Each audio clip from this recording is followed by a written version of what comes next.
Every day of our lives, we tend to make choices. Some choices may be difficult to make, others easy. But despite the consequences, we may be forced to pick a certain choice.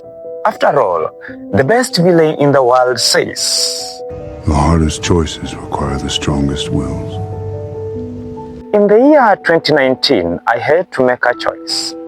A choice to go back to class. A choice to start over again. A choice to start on a clean slate. This is despite the fact that I was supposed to be graduating in the year 2018. To understand the reason behind this choice, I need to take you on a journey. A journey not to a place, but rather in time. And our first stop, I arrived in Dedan Kimathi in the year 2014, an enthusiastic, happy young man who was looking forward to an exciting journey in the university. You have just arrived in new land after a historic longest travel time in your travel history.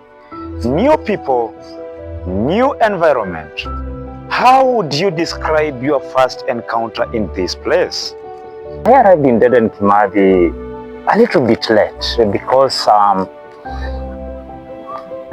remember coming on the matriculation ceremony day, and also in the evening around 5 p.m. is the time that I arrived in Dedan Kimathi. And at this point, registration had closed. Number one, it was on a Friday evening, so offices were closed, and therefore I couldn't be registered as a student on this Friday. However, I was advised to go for the matriculation ceremony just to take the oath from the Vice Chancellor so that I can be inducted as a comrade in the school, which I did. What was the situation like that evening, and how did you find the weather rather? As you can see, today is a bit warm, but the day was cold. For those who have been in Nyeri, you know how cold it can be. So this was one of those days. And unfortunately, unlike today that I'm putting on some hoodie, this very day, I wasn't putting on any hoodies. I only had a t-shirt and yes, a suitcase. I didn't know or have any friends around. So all I had to do was to sit and wait. So I didn't have accommodation, so I didn't know where I'm going to sleep. So I had to flow with the masses a little bit here and there. We did the matriculation ceremony, tukapewa ile snack after the ceremony. And then life started officially. So these people are strangers to you. You are also a stranger in this environment. Then how did you maneuver your way so that you find yourself fitting into this system that you have just found yourself in?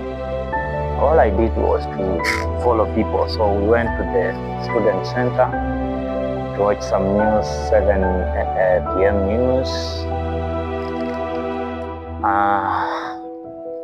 And I was seated among this crowd. Then as time went by, 9 a.m., I could see people leaving.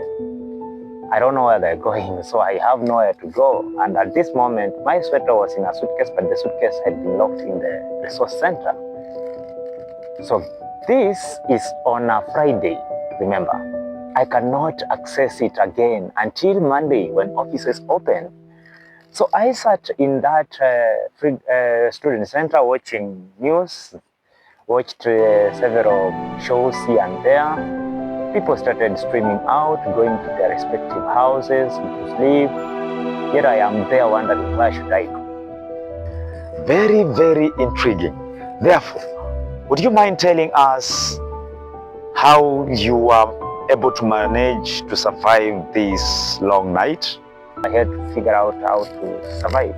The only way I could make it in the morning was to watch some movies, watch some horror movies. I remember throughout the night, on several occasions, there was this madam who was coming over to look up, or rather to check on me.